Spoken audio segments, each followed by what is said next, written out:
नमस्कार, आप देख रहे हैं डॉक्टर साहिब, आपके साथ मैं हूं मुस्कान दर्शकों। को आज के इस एपिसोड में हम बात करेंगे और ये जानेंगे हार्ट से जुड़ी बीमारियों के बारे में कि ठंड में हार्ट से जुड़ी बीमारियां कितनी ज़्यादा बढ़ जाती है, हार्ट अटैक के चांसेस कितने ज़्यादा बढ़ जाते हैं। इसके बारे में तमाम जानकारी लेने के लिए आज हमारे साथ मौजूद है डॉक्टर अशोक कुमार। आपको बता दें कि बिहार के जाने माने कार्डियोलॉजिस्ट। सर नमस्कार, बहुत बहुत स्वागत है आपका भी। सर। आपसे जानना चाहेंगे, अगर हम हार्ट से जुड़ी बीमारियों के बारे में बात करें तो ठंड में ये कितना ज़्यादा बढ़ जाता है, हार्ट अटैक के चांसेस कितने हो जाते हैं, बढ़ जाते हैं, या कार्डियक अरेस्ट का कितना चांस बढ़ जाता है? देखिए, ये काफ़ी अहम सवाल है और हम लोग जो अपने प्रैक्टिस में भी देखते हैं, लिटरेचर में भी देखते हैं, वर्ल्ड वाइड डाटा भी यही कहती है कि विंटर मंडे मॉर्निंग को सबसे ज़्यादा हार्ट अटैक के इंसिडेंस होते हैं। उसके कई कारण हैं, वो जानना ज़रूरी है कि क्यों, आखिर ऐसा क्यों होता है। ना केवल हार्ट अटैक बल्कि स्ट्रोक, पैरालिसिस के भी इंसिडेंस ठंडों में ज़्यादा होती है और ये कोई नई बात नहीं है।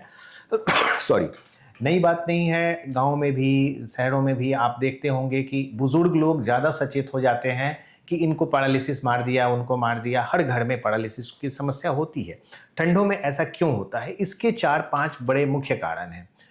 एक, थोड़ी एक्टिविटी हमारी कम हो जाती है ठंड की वजह से, आउटडोर एक्टिविटी कम हो जाती है। दूसरा क्या है कि कुछ चेंजेस होते हैं हमारे शरीर के अंदर भी, जिनसे हमारे खून का ना गाढ़ा हो जाता है और इनको क्लॉट करने की कैपेसिटी बढ़ जाती है। तो जैसे खून में थक्का होने लगता है, खून का थक्का होना हमारी धमनियों को ब्लॉक करता है, जिसके चलते हार्ट अटैक और स्ट्रोक दोनों उसके चलते होते हैं। साथ ही साथ आप देखेंगे कि ठंड के मौसम में हमारा एयर क्वालिटी इंडेक्स और ख़राब हो जाता है, यानी कि एयर पॉल्यूशन बढ़ जाता है। ये भी कई तरह से हमारे हार्ट अटैक, और इवन केवल हार्ट अटैक नहीं, इसमें एरिथमिया के भी इंसिडेंस बढ़ जाते हैं। रीज़न क्या है कि ये आप ड्यूरिंग कोविड भी कोई कई स्टडी हुई है ऐसी, जिसमें देखा गया है कि एयर क्वालिटी इंडेक्स ख़राब होने से, यानी कि एयर पॉल्यूशन बढ़ने से 25% तक हार्ट की बीमारियों की संख्या बढ़ी है।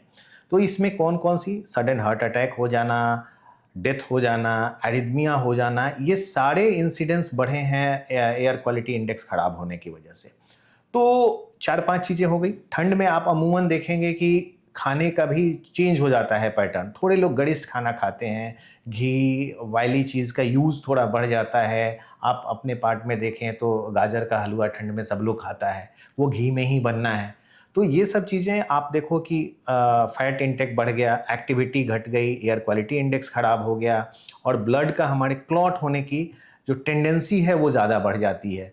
तो इस सब मिला के हार्ट अटैक और स्ट्रोक के इंसिडेंस बढ़ जाते हैं। जी। और साथ ही स्ट्रोक के बारे में आपने बात किया, कार्डियक अरेस्ट के बारे में बात किया है, तो क्या कार्डियक अरेस्ट में जो ठंड में बढ़ जाता है ज़्यादा, या फिर कार्डियक अरेस्ट कभी भी, किसी भी समय, किसी को भी, किसी भी सीज़न में हो सकता है?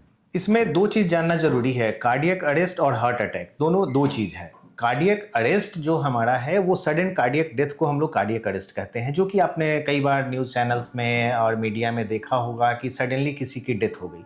तो सिम्पटम स्टार्ट होने से 1 घंटा के अंदर किसी को डेथ होता है, उसको सडन कार्डियक डेथ कहते हैं। उसका भी प्रमुख कारण ये हार्ट अटैक ही है। हार्ट अटैक हम लोग कहते हैं कि कोरोनरी आर्टरीज, जो हार्ट को सप्लाई करने वाले धमनियों में ब्लॉकेज हो जाता है, उसको हार्ट अटैक कहते हैं। और इसका अगर प्रॉपर ट्रीटमेंट नहीं हो तो इसमें जो गोल्डन आवर्स हैं, उसमें 50% डेथ उसी दौरान हो जाती है। और ये डेथ का मेन कारण होता है कि धमनियाँ बंद होने से हार्ट की चाल गड़बड़ हो जाती है, वेंट्रिकुलर टैकिकार्डिया और वेंट्रिकुलर फिब्रिलेशन हो जाता है, जिससे कि हार्ट की पंप फेल कर जाते हैं। ब्रेन को ब्लड सप्लाई नहीं होता है। ब्रेन इतना सेंसिटिव ऑर्गन है कि उसको 5 से 8 मिनट तक अगर ब्लड नहीं मिले तो वो परमानेंटली डैमेज हो सकता है, फिर वो दोबारा काम नहीं करेगा। तो इन सब चीज़ों के चलते सडन कार्डियक डेथ हो जाता है। जी। सर बहुत-बहुत शुक्रिया तमाम जानकारी देने के लिए। तो आशा करते हैं दर्शकों की जो तमाम जानकारी है आपके लाभदायक रही। तो आज के इस वीडियो में इतना ही। अगर आपने मेरे चैनल को सब्सक्राइब नहीं किया तो तुरंत कर लें, साथ ही हमारे फेसबुक पेज को लाइक करें। वीडियो देखने के लिए आपका धन्यवाद।